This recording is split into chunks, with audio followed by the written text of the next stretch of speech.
আমি আবারও হাজির হয়ে গেলাম গোপাল ভাঁড়ের আরও একটি মজার গল্প নিয়ে। আমি জানি তোমরা আমার গল্পগুলো ভীষণ পছন্দ করো। পছন্দ করলে কিন্তু বন্ধুরা একটু কমেন্ট করে আমাকে জানাবে। তোমাদের কমেন্টগুলো আমাকে ভীষণ উৎসাহিত করে আর নতুন নতুন গল্প তৈরি করার জন্য খুবই উৎসাহ দেয়। তো যাই হোক, আজকের গল্প শুরু করছি। একবার এক চোর নাপিতের কাছে এসে সে তার চুলগুলো কামিয়ে নিচ্ছে, কারণ সে তার চুলগুলো কামিয়ে সাধু সন্ন্যাসীর বেশ ধরবে। আর এই বেশ ধরে সে এবার যাবে কৃষ্ণনগরে। যখনই সে কৃষ্ণনগরের নাম নাপিতকে বলল, নাপিত তাকে সাবধান করে দিল। বলল, কৃষ্ণনগরে কিন্তু একজন গোপাল ভাঁড় আছে, তাই খুব সাবধানেই কাজ করতে হবে কিন্তু তোমাকে। তখন চোরটি বলল, তুমি অত চিন্তা করো না, আমি গোপাল ভাঁড় টোপাল ভাঁড় কাউকেই তোয়াক্কা করি না, দেখবে এবার আমার কামাল। এরপর আমরা দেখতে পাই গোপাল ভাঁড় আর রাজা কৃষ্ণচন্দ্র খুব ভোরবেলায় গ্রামের রাস্তা দিয়ে হাঁটছিল আর গ্রামের এই পরিবেশ খুবই তারা উপভোগ করছিল। কৃষ্ণচন্দ্র তো উপভোগ করতে করতে গান গাইছিল। খুবই ভালো লাগছিল তাদের দুইজনের কাছে। ঠিক হাঁটতে হাঁটতে তাদের দেখা হয়ে গেল সেই ছদ্মবেশী সাধুর সাথে। দেখা হতেই তার পোশাক আশাক আর তাহার চেহারা দেখেই মহারাজ বুঝতে পারল উনি একজন সাধু বাবা। তাই সে সাধুকে ডেকে জিজ্ঞেস করতে লাগলো, আপনাকে তো এর আগে কখনো এই গ্রামে দেখিনি।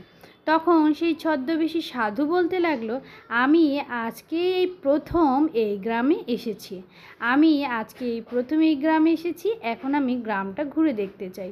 কৃষ্ণচন্দ্র তো ছিলেন খুবই মনের দিক থেকে নরম। সে সাধুর সাজ পোশাক আর কথা শুনে তার মনটা একদম গলে গেল।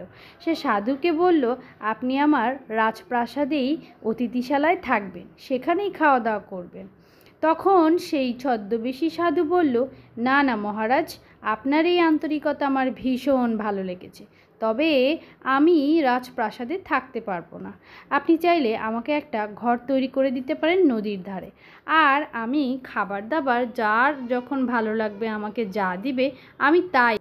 বেশ বেশ, আমি আপনাকে তাহলে নদীর ধারেই খুব সুন্দর করে একটা ঘর বানিয়ে দিব। এই সকল কথোপকথন চলার সময় গোপাল ভাঁড়ের একটুও ভাল লাগছিল না, কারণ মহারাজ খুব বেশি একটু আন্তরিক।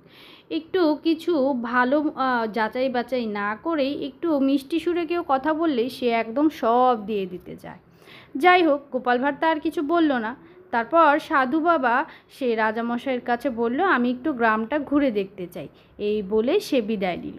তারপর সে ঘুরতে ঘুরতে ঘুরতে ঘুরতে গিয়ে উপস্থিত হলো পুটিরদের বাড়িতে। পুটিদের বাড়িতে উপস্থিত হওয়ার পর পুটির মা সাধুর বেশভূষা দেখে খুব সম্মান করে তাকে ঘরে এনে বসতে দিল। বসার পর সাধু বাবা সেই ছদ্মবেশী সাধুটি ইনিয়ে বিনিয়ে এই কথা ওই কথা বলে পুটির মার কাছ থেকে সব কিছু বের করতে লাগলো।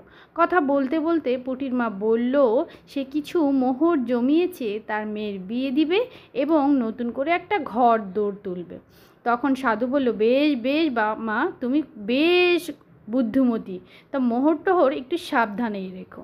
এ কথা শোনার পর পুটির মা সে বিশ্বাস করেই সে সাধুকে বলল, হ্যাঁ সাধু বাবা, আমি খুব সাবধানেই তার রান্নাঘরে চালের ড্রামের মধ্যে রেখে দিয়েছি।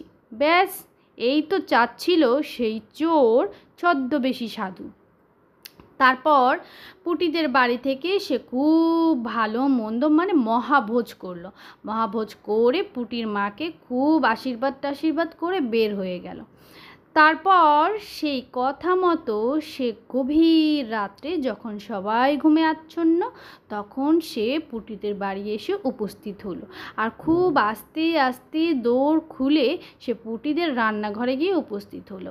রান্নাঘরে সে খুঁজতে খুঁজতে চালের সেই ড্রামটাও পেয়ে গেল, আর হাত দিতেই সেই মোহরের পুটলিটাও সে পেয়ে গেল।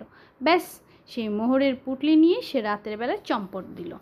তারপর সকাল হতেই পুটির মা যখন রান্নাঘরে গিয়ে মোহরটির পোটলা খুঁজতে লাগলো, সে খুঁজে পেল না। খুঁজে না পেয়ে সে চিৎকার চেঁচামেচি আর কান্না জুড়ে দিল।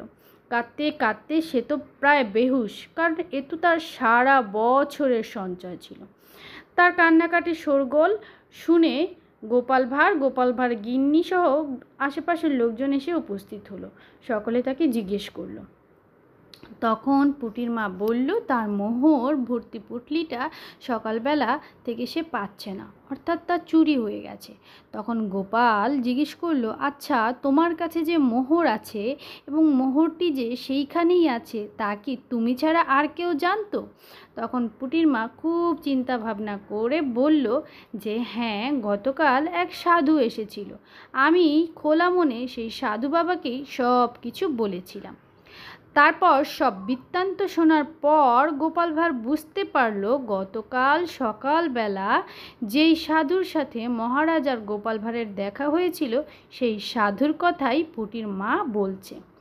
তখন সে তো বিচক্ষণ, তার বুঝতে এক বিন্দুও দেরি হলো না, সব কিছু এই সাধু বাবার কাজ, আর সে এই কর্ম করার জন্যই এই গ্রামে এসেছে। তারপর সে পুটির মাকে কিছু একটা বলার পর সেখান থেকে সকলেই বিদায় হলো।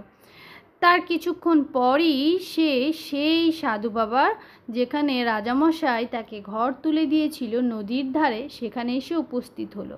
কিন্তু সাধু বাবার সামনে সে আসলো না, সে আড়াল থেকে দাঁড়িয়ে দাঁড়িয়ে দেখছিল।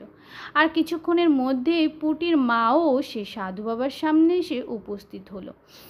তারপর সে সাধু বাবাকে বলল, আপনাকে গতকাল যে মোহরের কথা বলছিলাম না, সে মোহরের পুটলিটা আজ সকাল থেকেই খুঁজে পাওয়া যাচ্ছে না।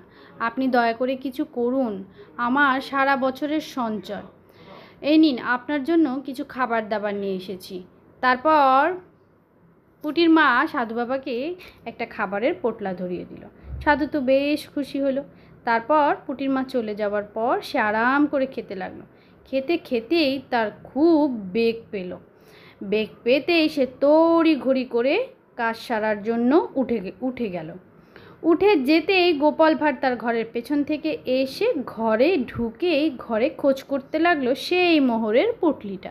খুঁজতে খুঁজতে এক সময় সে পেয়ে সে ঘর থেকে বেরিয়ে আবার আড়ালে গিয়ে দাঁড়িয়ে রইল। তারপর এই রকম কিছুক্ষণ হওয়ার পর সাধু বাবা বারবার বাথরুমে যাচ্ছিল আর আসছিল। তখন তার মনে হলো, আমার কিছু একটা সন্দেহ হচ্ছে, নিশ্চয়ই খাবারে কিছু মেশানো ছিল, তা না হলে তো এইরকম হওয়ার কথা না। তাহলে কি ওই মহিলা আমাকে সন্দেহ করলো? তখন সে তড়িঘড়ি করে কিছু একটা বুঝতে পেরে ঘরে চলে আসলো। ঘরে আসতেই সে তার মোহরের পুটলিটা খুঁজে পেল না। আর ঠিক তখনই গোপাল ভাঁড় তার সামনে এসে উপস্থিত হলো সেই পুটলি নিয়ে। তখন সে বলল, সাধু বাবা, তোমার সব কুকীর্তি ফাঁস হয়ে গেছে। এর মধ্যেই মহারাজও এসে সেখানে উপস্থিত হলো। সব কিছু জানতে পারার পর মহারাজ তাকে কারাগারে নিক্ষেপ করলো। আর গোপাল ভাঁড়ের এই বিচক্ষণতা দেখে আর কি যথারীতি গোপাল ভাঁড়কে পুরস্কৃত করলো। এই ছিল পানুচোরের গল্প। কেমন লাগলো গল্পটি? আশা করি ভালো লেগেছে।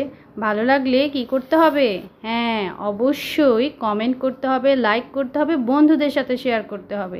আর হ্যাঁ, আমার চ্যানেলটিকে অবশ্যই সাবস্ক্রাইব করে পাশে থাকা বেল বাটনটিও বাজিয়ে দিতে হবে। তাহলে আজকে এই পর্যন্তই। টাটা।